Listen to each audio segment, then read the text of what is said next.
You know that feeling when like you're putting together a puzzle and there's like this slow ramp up time where you're flipping over all the pieces and kind of casually gathering the edges, and it's very slow and very tedious, and then you just hit this point where you put down that one piece and then suddenly you're just zip zooming, snappity snapping piece after piece into place the way SpongeBob slaps pickles on a Krabby Patty. Well, that was my experience reading through the lore of the promotional Xbox wings. Because let's be real, we actually knew most of the stuff in those wings already, but the intel was kind of scattered throughout a bunch of different sources, and it was sometimes a little bit vague, and we had to make some assumptions, but we basically had the edges of the puzzle already collected. So when I finally read this new line about how the Abyss Twin could absorb an infinite amount of abyssal energy, I entered my snappity snap phase, and well, I think I have a pretty clear picture of what went down in Khaenri'ah leading up to the Cataclysm 500 years ago, and that comes with some clarity on what the Abyss Twin is currently up to. So that's what I want to talk about today. We're going to start this video off by talking about all the stuff that we already knew, including how and roughly when Khaenri'ah was founded, their circumstances, the transition between the Crimson Moon and Eclipse dynasties, their inevitable fall, and the Lovecraftian horror at the center of it all.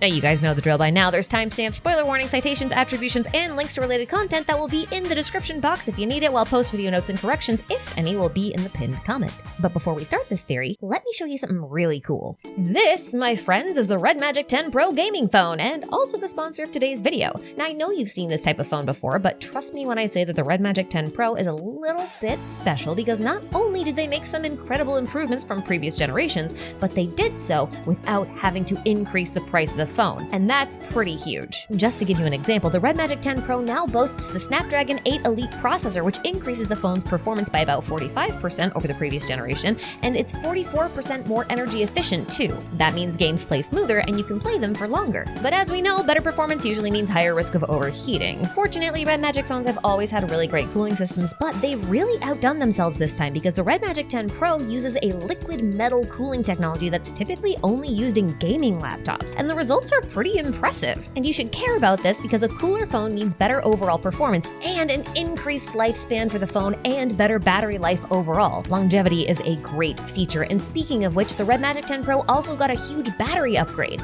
The same size battery is now 25% denser, providing roughly double the amount of standard use time and playtime when compared to the iPhone 16.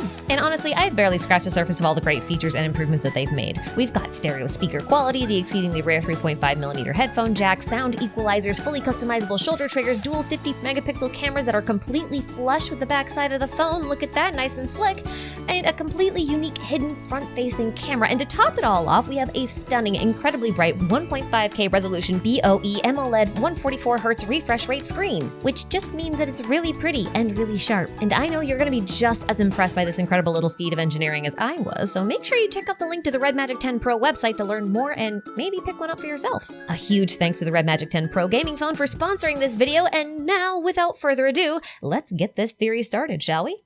As far back as recorded history goes, Teyvat was ruled by an extremely advanced civilization of dragons. Sci-fi dragons, if you will. Now, I'm not going to get too into the weeds here because there's a lot of speculation about how the next bits go down, but basically what we do know is that the first Descender arrived in Teyvat at some point over 6,000 years ago. They defeated the dragons in combat with the assistance of their four shades, and then they established a civilization of humans. After the dragons were defeated and the humans had been around for a little while, there was another war that broke out, which Neuvillette calls the Great War of Vengeance, potentially caused by dragons who wanted revenge against this usurper that they lost to in the first war, but that's kind of just an assumption. There's not exactly any evidence of that. But what's not an assumption is the fact that this war of vengeance allowed abyssal invaders from beyond the sky barrier to enter Teyvat, corrupting and infecting everything in sight. Now, I'm pretty sure this war is both when and how the moons exploded, and the legendary Moon Sisters died. Mostly because the Seelies who were responsible for guiding early humans also died when the moons did, and they are noted as having died out during this disaster. The first Descender did manage to either isolate, suppress, or eject the Abyss from the land with the assistance of their celestial nails,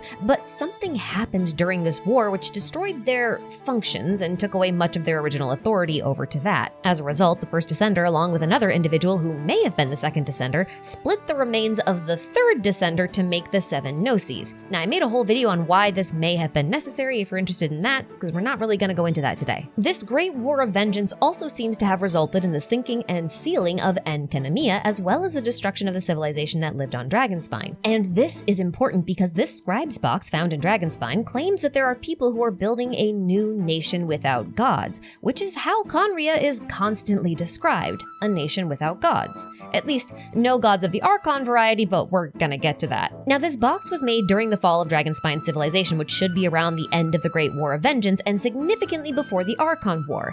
And this lets us place the establishment of Khaenri'ah around the same time, somewhere between 6,000 and 4,000 years ago. It's a huge time span, I know, but it's kind of what we got. If it wasn't clear, Khaenri'ah didn't really like the gods that much, so they wanted to build their kingdom where the gods couldn't really reach them, and the only real place to do that was underground, beneath the nation that we now call Sumeru. But life underground had its own challenges that were separate from those gods they resented so much. The land, for example, was quite barren, without much in the way of natural wildlife, so they had to develop a unique form of alchemy known as chemia, which could create life, and that paved the way for the establishment of a proper kingdom. This first kingdom was known as the Crimson Moon Dynasty, presumably because it had a crimson moon hanging in its underground sky. Now, the mention of a sky and celestial bodies being down there has led some to speculate that Khaenri'ah isn't so much underground as it is on the other side of the planet, where there is no sky barrier. The thing is, Teyvat is no stranger to fake skies. We see them all over the place. We saw them in the chasm, we've seen them in domains, we've seen them in the spiral abyss. So who's to say there's not just another false sky underground in Khaenri'ah? Khaenri'ah was also known as a place where things would often leak in from the outside, meaning that it was still somehow inside something, right? And all that stuff that came from the outside seems to be abyssal in nature, so I think it's reasonable to assume that this so-called outside of Teyvat is merely a way for them to refer to anything that is in the abyss. In fact, in previous videos, I've pointed out that the Sea of Wells that Khaenri'ah borders may actually be another way to describe the abyss in its dormant state. I don't think it matters too much whether this exact reference is true or not, but I'll link to the video I made about it anyway. But regardless, all this abyssal leakage meant that Khaenri'ah had to develop its own army of knights, and they fought with alchemy and highly advanced machinery in order to keep the civilians safe. And it worked for a really long time. But wait, hold on. I need to pause this historical retelling because there is something you need to know about Khaenri'ah's actual location, because it recontextualizes a lot of the stuff that's about to come up. See, when I was compiling all of the features of Khaenri'ah as a location, I couldn't help but feel it was kind of familiar. And that's when I realized that Khaenri'ah isn't just underground. The nation exists within a night kingdom, and that changes some things.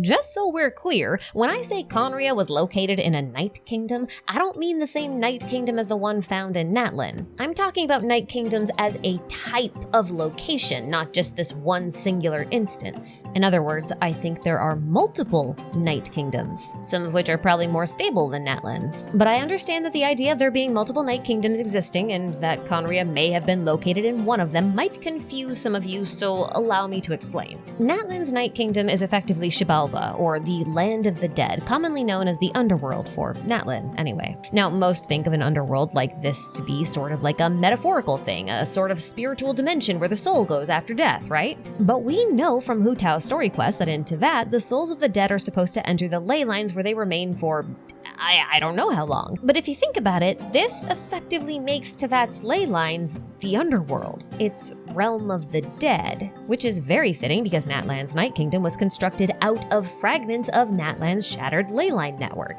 So whenever we go to the Night Kingdom, we're kind of making a trip inside of the ley lines. But here's the thing. Ley lines are a physical object in Teyvat. They're the roots of Irminsul, which is a real physical tree, which means that the Night Kingdom must be a physical location as well, and yeah, that kind of checks out. Towards the end of Ochkanatlan's world quest, you're gonna find yourself falling through a hole for what seems like ages until you literally land in the Night Kingdom. There's no portals, no magic shenanigans, just distance. This confirms the Night Kingdom's status as a physical location. You know where else we had to fall for ages in order to reach an underworld-like location? Tao's story quest. So if there's already one Night Kingdom, why can't there be two, or three, or even countless? In fact, it's possible we've been to or at least heard of several Night Kingdoms throughout our travels. The space beneath the chasm in Liyue, for example, might fall into the same category as a Night Kingdom because not only is it deep underground, but it exhibits some of the same mind-bending traits, especially when warping time and space. It was also the location where the Abyss entered Liyue from, and the Abyss in Matlan entered Teyvat through the Night Kingdom. And while the chasm isn't technically identified as a repository for souls, our journey down there did involve placating a couple of ghosts, and a whole bunch of angry ghost-like things chased us when we tried to leave. And they were basically the red versions of the purple hostile ghosties in the Night Kingdom of Natlan. So the basic idea here is that the deeper you go underground, or like the further you fall towards the center of the earth, the more likely you are to reach a space that's much like that of the Night Kingdom. Which is extremely convenient for us because we just so happen to have this book called Khaenri'ah, which is all about Khaenri'ah, and it describes the process of entering Khaenri'ah. And this involved traversing a long chimney. Now, chimneys don't typically go side to side, they go up and down, which means that you have to fall into Khaenri'ah. And once you get to the bottom, you must claim that you are dead before you can officially enter. Falling a long distance into the center of the earth, having to be in a realm of the dead, proclaiming you are dead, it sounds pretty similar to me. And like I mentioned earlier, Khaenri'ah also has abyssal things leaking in from the outside, and we know that in Natlan at least, the abyss leaks into the Night Kingdom before it leaks out of anywhere else. Heck, even during the Cataclysm, the abyss always seemed to seep out from underground. You know, where the Night Kingdom is. And if I haven't convinced you yet, then take a look at this silver twig. It's a branch of Irminsul which contains a retelling of a Norse myth, specifically the one where the god Odin hangs from the branches of the World Tree in order to gain power over runes and speech, also known as logos. This is going to come up later. But in the same sentence that this myth is outlined, it also mentioned a kingdom that was built along the roots of the tree that caught a glimpse of the secrets of the cosmos, or for a more direct and literal translation, the secret of the demon sky.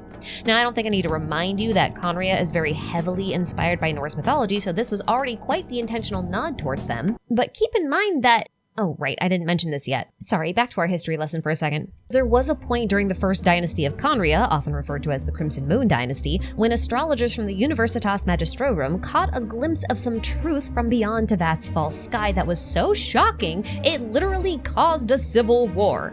And I don't know about you, but this kinda sounds like the same city that the silver twig is referring to, the one that was built along the roots of the tree that caught a glimpse of the secret of the demon sky? Yeah, I'm pretty sure this is Khaenri'ah. Especially because this silver twig isn't the only place we hear about a city that looked beyond the false sky and saw a great secret. The incident is referenced in this ancient journal written by a Khaenri'an soldier found in Sumeru's desert, and once again in Arlecchino's signature weapon, the Crimson Moon's semblance. So we know this is Khaenri'ah, and I am therefore of the opinion that Khaenri'ah, without a doubt, is located in a Night Kingdom. Now, you might be wondering why it's important that Khaenri'ah be in a Night Kingdom at all rather than simply being underground. And my reasoning is that I think this goes a long way towards establishing Khaenri'ah's outlook on the world and their relationship to the Abyss.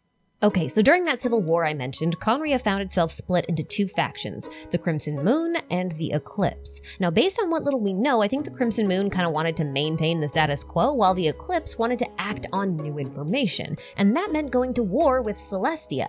The Eclipse eventually won and forced the followers of the Crimson Moon into exile, causing the literal Crimson Moon to be replaced by a dark sun. Now, this switch could be allegorical, signaling the changing of dynastic power, but I actually think it's more literal and represents a shift in deities. Abyssal deities, to be precise, and we'll come back to this idea in a minute. Now, under the banner of the Eclipse, the last Vinster king, King Irmin, had the Universitas Magistrorum attempt the summoning of a new descender, and they were blessed with the arrival of two of them, the Traveler twins. He left one Traveler sleeping in their meteorite and then made the twin his heir and led them down into the depths of the Abyss, the deepest parts of Khaenri'ah, because they apparently possess the ability to absorb an infinite amount of abyssal energy.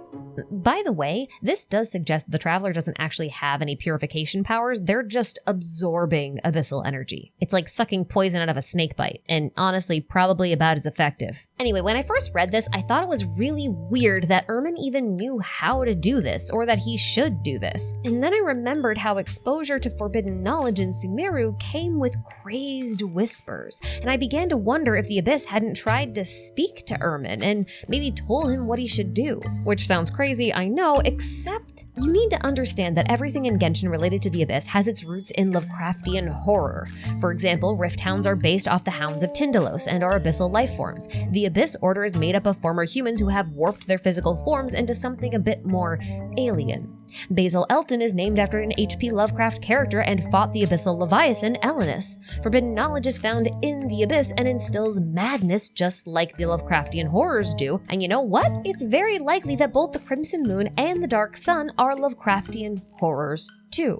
And yes, those are the abyssal deities I was talking about. Groth, for example, is a Lovecraftian outer god that takes the form of a rusty reddish planet with a singular eye, which is exactly how the Crimson Moon is described in Paraneri. And conveniently, Gosoithoth, who is named after the outer god Yog-Sothoth, is explicitly called a dark or black sun in some quest descriptions. So the heart of the Abyss is a dark sun and also the symbol of the Eclipse dynasty. It's all over their clothing and even on members of the Abyss Order. It's not a stretch to assume that it was worshipped in some way. And if you want some less concrete connections, I'd note that the swirling lines and triple diamond shapes found on its outer rims and attacks are very reminiscent of Kaya's original outfit's lapel. Gosoithoth and its spawn also boast a ton of peacock feather imagery, and Kaya's constellation is a peacock, and his pirate skin has a peacock feather in his hair that is a little too similar to the Abyss spawn for me to write it off as a coincidence. And at this point, I'm actually pretty confident that Khaenri'ah is based off of Lovecraft's Khaenri'ahs. They were a highly advanced, near-immortal humanoid race that was first mentioned in a short story called The Mound. Now, to be clear, I don't think they're a one-to-one recreation or anything, but, you know, they've got a bit too much in common for my liking. Like, the Khaenri'ahs initially lived above ground in spectacular cities, just like Khaenri'ahs, but then Sky Devils came and brought a cataclysm that sunk the city of Atlantis, or in our case, Enkanomiya, so the Khaenri'ahs decided to move underground instead. Sounds pretty familiar. And Sky Devils here could actually be a parallel to the Archons, given that they're called demon gods in Chinese, and much like the Khaenri'ahs also resented those who were affiliated with these gods. That's quite the list of similarities. And it just so happens that Khaenri'ahs were very well known for studying an ancient race of serpent people,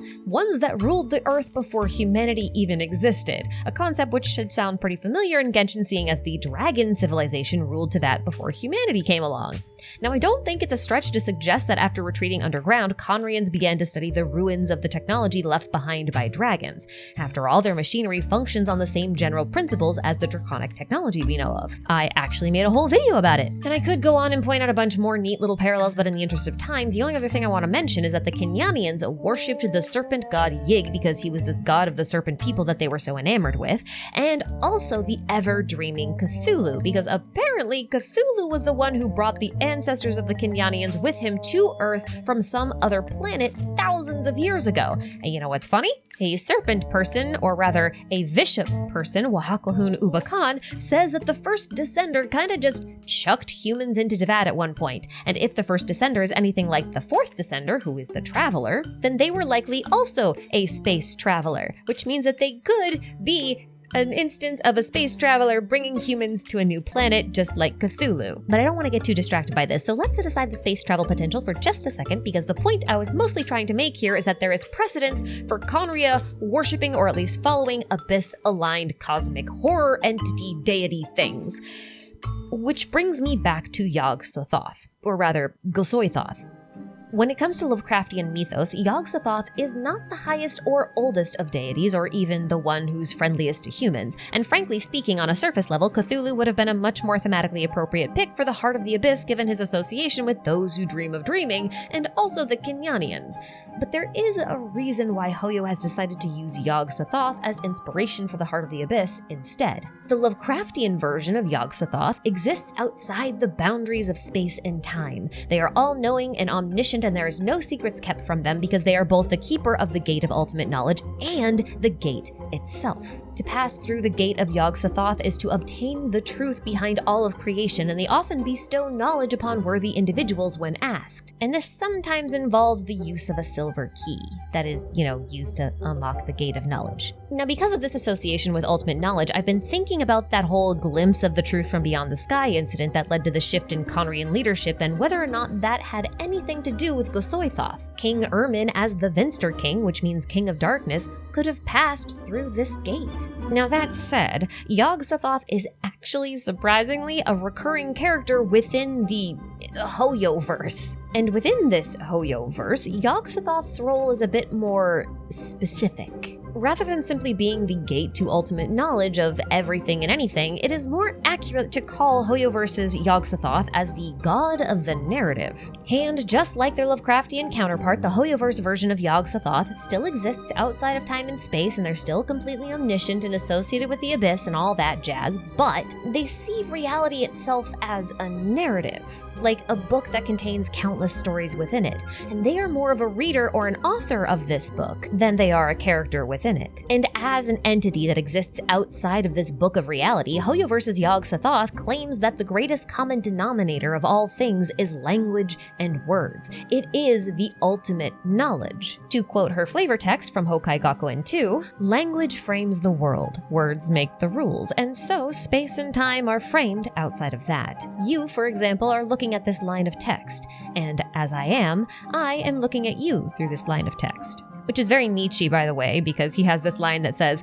"And if thou gaze long into an abyss, the abyss will also gaze into thee." Because, like if you're looking at a line of text, then Yog-Sothoth is looking at you through the text that you are looking at. And they're also the abyss. So the abyss is the line of text. You see where I'm going with this? Well, Yog-Sothoth's flavor text also goes on to say that Logos is the divine power of God, description, or definition. The only way to define the boundaries is to transcend them, and because we are free from everything, we can create everything, and so everything is born in our hands. Many people through the ages have expressed their ideas through words, seeing them as tools, but they have not imagined that the real world is born in words all the time. So that just one word may contribute to the rise of a universe from the idea of chaos, and then fixed, never to perish again.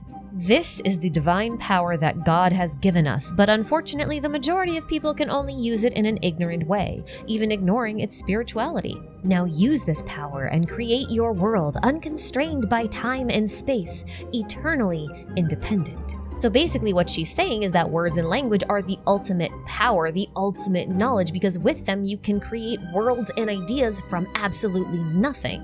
This is what is known as the power of the Logos. And the power of Logos is the means by which God in the Hebrew Bible created the world itself. Because, he spoke reality into existence, let there be light and all that. And in Genshin, the power of Logos is also known as the power of will. And what does a Descender have? The power of a will to rival that of an entire world. That means they have the most powerful will of anything into that. Therefore, they must have the greatest Logos and also the greatest aptitude for creation. And speaking of gods of the narrative, you remember Simulanka? Like how it was a book that mirrored to that, and how the first section about it was all about these origami creatures that were losing their ink, which was the same thing as losing their memories, like their narratives. If you don't, well, I made a whole video about it, which you can watch if you want to. But the basic idea is that the colored ink was representational of elemental energy, and my hypothesis was that elemental energy was split from some sort of primordial chaos source material, which I then referred to as black ink. And as luck would have it, in Chinese, the terms that are used to refer to the abyss's properties, like, pitch, black, darkness, are typically written using characters for ink. This is kind of like how we would describe darkness as being like inky black or something. But, Hoyo loves their wordplay, so thinking of the abyss as black ink is actually worth doing, especially given that the heart of the abyss is the god of the narrative, and you write narratives using words and ink is typically black. Now, the Traveler twins possess both the power of words, or logos, and the ability to absorb unlimited ink, and that makes them the perfect catalyst for the art of creation. It also makes them authors of entire worlds, which is very convenient because the goal of the Abyss Order and the Abyss Twin is to revive the homeland. In other words, they want to create a world. And this is a power that should be limited to the domain of a god. But it seems like Khaenri'ah had been trying to accomplish something like this without the assistance of a descender or a god. That's basically what Khaenri'ah is. Khaenri'ah is a variant of alchemy, and alchemy is quite a limited transmutation process. It only really works with inanimate objects, so most people see it as just a pretty convenient tool or trick to repair things. But Khaenri'ah is special. Khaenri'ah can create life. And Rhine-daughter, who is a master of Khaenri'ah, only ever seems to use abyssal material as her source material when creating life. To me, it seems like she's trying to emulate Descender-like power, but is only able to do so on a small scale, or rather, one life at a time. She has a limit.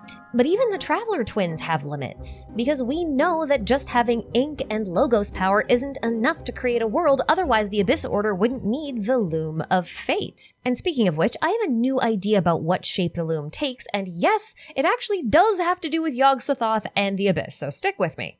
When René de Petrichor was calculating the ways in which the world would end in Fontaine, he was using something called the World Formula, which he adapted based on the writings from Khaenri'ah. And this World Formula diagram took the shape of something that is quite similar to the Tree of Life found in Kabbalah, a diagram that shows the process by which reality itself was or is created. Now, you might have guessed this by now, but I think this diagram might be representational of how the Loom of Fate really functions. Otherwise, it feels a bit odd that this diagram was developed by Khaenri'ahns who wanted to make a new world, especially when the Abyss Order seems to think they require a Loom of Fate to accomplish that. It just makes sense that these two ideas overlap, especially when René himself tried to become a Descender and in the process gathered a ton of abyssal energy into himself. So he tried to acquire the Logos power, the ink, and the Loom, which he also built out as physical constructs in Fontaine. It also makes sense to me that the Loom of Fate and the Tree of Life of Kabbalah are connected, because the job of the Loom of Fate is to weave new ley lines, and ley lines are the roots of the world tree which sustains all life, and again,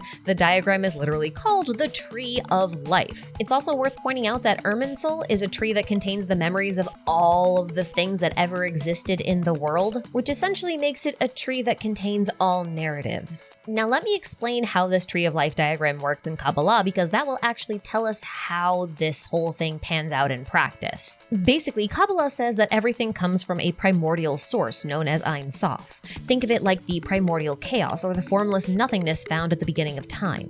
This source of all things encompasses everything, like literally everything that ever is or was, and it is therefore infinite in nature. But because everything is encompassed within Ein Sof, nothing has been created yet, which means reality doesn't technically exist as we know it. So in order for reality to exist and be created, the infinite Ein Sof must become finite instead. So to do that, it has to pass through 10 nodes called the Sephirah. Each Sephirah adds a limitation, boundary, or separation to this initially infinite source material until it finally manifests as our reality. Basically, one big thing is broken down into a bunch of smaller things. Now, I may have said that there are only 10 Sephirah, and there are, but there are 11 Sephirah displayed on this diagram, so what gives? Well, that, my friends, is Da'ath, also known as the Abyss. Yes, that's right, the Tree of Life actually has an abyss in it. Despite the way it's portrayed, Da'ath isn't a Sephirah in the typical sense, it's more of a mirror image of the first Sephirah, Ketir. As the first node, Ketir is the first limitation that is placed on the infinite Ein Sof, the first definition, and this makes it the source of all primordial energy that will be used to create the world down in Malkuth. So this source material runs through each Sephirah in turn from Ketir all the way down to the physical universe, which is Malkuth. A big thing got broken down into a lot of smaller things. But Da'ath is the place where all the Sephirah recombine and become that same source material found in Ketir once again. Do you remember how I said that the Night Kingdom and the Abyss were the realms of concepts while Tevat was the realm of laws? This is why. Tevat is basically Malkuth. It's the place where all of the boundaries and definitions of the world have been, well, defined. But as you get closer and closer to the Abyss, the realm of concepts, those boundaries start to disappear and they fuse together until they become higher level concepts.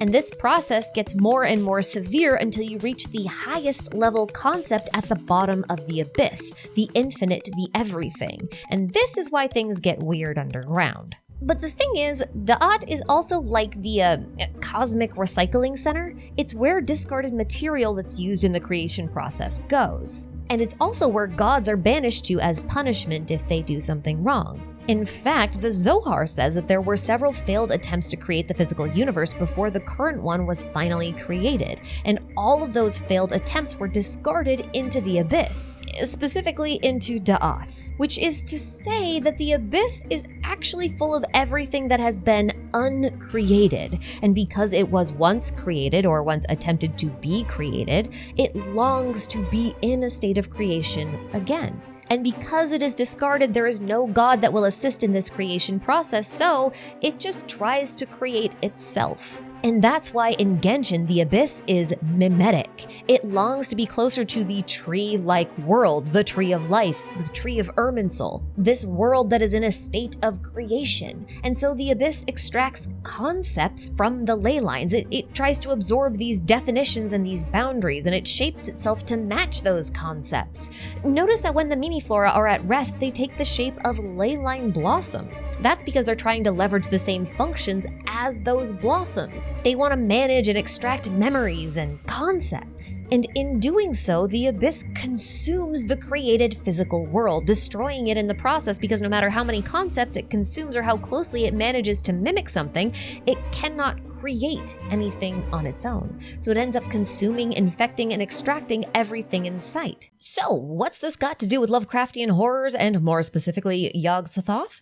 Well, allow me to introduce you to Kenneth Grant, student of Aleister Crowley and avid admirer of the works of H.P. Lovecraft. Grant has quite the colorful resume of occult writings, but the thing that matters most to us right now for the purposes of this theory is his work on the Typhonian trilogy, where he linked the works of both Aleister Crowley and H.P. Lovecraft together and wrote entire thought pieces about how their works applied to the Kabbalistic Tree of Life. I admit it's a bit weird that Grant uses Lovecraftian fiction as it's some sort of real-world source material for philosophical purposes, but Scientology exists, and that started with a sci-fi novel, so you know. Anyway, it was in this trilogy that Grant argued the case that Yog-Sothoth was Da'ath, and then he rationalized it using Aleister Crowley's work. But weirdly, this kinda works. As the mirror image of Ketir, the origin of creation, Da'ath is also associated with knowledge, and Yog-Sothoth is the gateway and the key to all knowledge. And at the bottom of the Abyss in Genshin, we find forbidden knowledge. So the idea that the two are actually related is quite reasonable, and may actually explain why Deshret also became a dark sun after he went down into the Abyss and obtained forbidden knowledge, but that's a theory for another day. But the real question we need to ask here is why the Khaenri'ahs were so intent on the creation of a new world in the first place. Now I can only speculate, but Wahaklahun Ubakan says that dragons as a species were doomed to a fate they couldn't escape from. And he also implies that humans are doomed to a similar fate. His experiments with Ochkan, which involved the fusing of a human soul with a draconic body, were an attempt to create a new species that wasn't doomed to the same fate as humans and dragons. A new species would mean a new future, one where life hopefully wasn't doomed to failure. And I'm starting to think that when Khaenri'ah caught a glimpse of the truth beyond the skies, they somehow understood their fate and decided to try and forge a new path on their own because they didn't have any faith in whatever the heck Celestia is trying to do right now. They may have rationalized that if they are doomed to be consumed by the darkness, or rather the Abyss, then they should learn how to master the Abyss instead. And that's why they take on the symbol of the Dark Sun, the symbol of Yog-Sothoth, the heart of the Abyss. Although it's worth pointing out that this plan may not have guaranteed success. Vedrfolnir was blinded and imprisoned for an unknown prophecy he gave, and I think it's possible that that prophecy could have been a warning that this plan might not pan out the way they think it will. And it could be one of the reasons that he became one of the 5 sinners. Maybe he wanted to find yet another solution. Maybe Khaenri'ah was only halfway there. After all, at the time of King Ermin, they only had a Descender who had the power of Logos and Ink, or the power of the Abyss. They didn't have the Loom of Fate. And Vedrfolnir was the inspiration for the creation of the Abyss Order, and the Abyss Order's whole plan is around the Loom of Fate. I know I've said that the Abyss is basically like a source material for creation, but it's still a very dangerous subject when it's not in the hands of someone who can properly control it like a Descender. So my question is, if the Abyss is roaming around unchecked, why doesn't the first Descender, or even the second Descender, whoever they are, come down and try to absorb the Abyss? I mean, they should have that capacity, right? The other Descenders supposed to. And if they lost that ability somehow because they had their functions ruined during the Great War of Vengeance, and maybe that was their function, then why wouldn't they just collect the abyss and then chuck it on the outside of the firmament so it doesn't actually erode the world and destroy and kill people? Why is Celestia content to simply suppress the abyss underground? Can they not actually remove the abyss from Teyvat? Or are they intentionally trapping it beneath the earth for some other reason? You might know where this is going.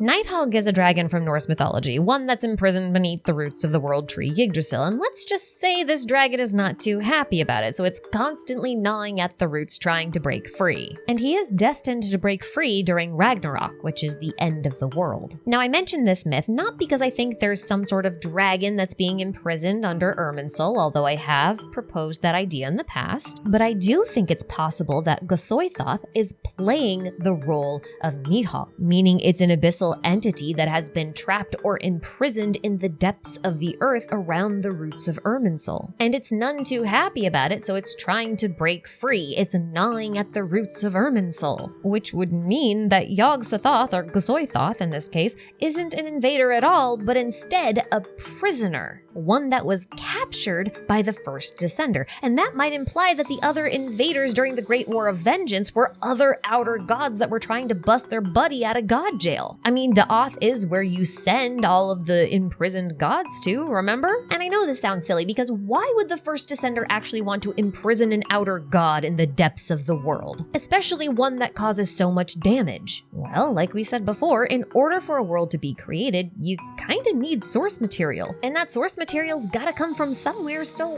what if the source material was Gsoithoth? What if the real purpose of Irminsul is to do like a Uno reverse on Gsoithoth and extract source material from it the same way the Abyss extracts concepts from the tree? Irminsul would then act like the Kabbalistic Tree of Life, taking the source material that it extracts from Gsoithoth and running it through a filtration system, which ultimately turns it into phlogiston and the primordial seawater from which all life in Teyvat is created. But instead of the source material coming from where it's supposed to, which is Ketir, it's coming from Da'ath. The Tree of Life is running backwards. And as a god that is both the gateway and the key to the secrets of the cosmos, we must remember that domains in Genshin are entered through this cosmic gateway, and their doors have a big old triquetra on it, the same one that flashes whenever a Mimiflora uses their powers. And the functions of these domains are unlocked with a key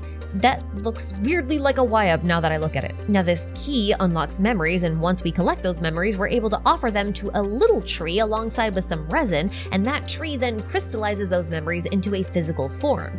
And that's basically creation alchemy. You remember how I said Khaenri'ah developed special alchemy called Chemia that can create life, and how I'm accusing them of worshipping Yog-Sothoth? And you remember how I said the last time Yog-Sothoth actually showed up by name in the series was back in Hokai Gakuen 2? Well, in that game, Yog-Sothoth belongs to something called the Cthulhu series, which is called that because Cthulhu is actually an important character in Hokai Gakuen 2. And this series includes a skill badge called the Dreamlands. Now, basically every character and weapon in this series is associated with some kind of Lovecraftian entity. Cthulhu, Yog-Sothoth, Azazoth, even a character called the Dreamland. So the symbol of the Dreamlands should be heavily associated with Lovecraftian stuff. But take a closer look at it. Does this badge look a little bit familiar to you? Because it should. It's the exact same design Genshin uses for its alchemy table, and for alchemy in general. This is the symbol of transmutation and creation, acts that Hoyoverse is subtly implying are affiliated with Lovecraftian deities. And that also just so happens to be what we're doing in front of these domain trees. We're performing some kind of transmutational alchemy. And what's most interesting to me about this is that the mural behind these mini Irminsuls look oddly similar to the Tenebrous Papilla, right down to those 3 cubic seeds in its center orbiting each other like a triquetra.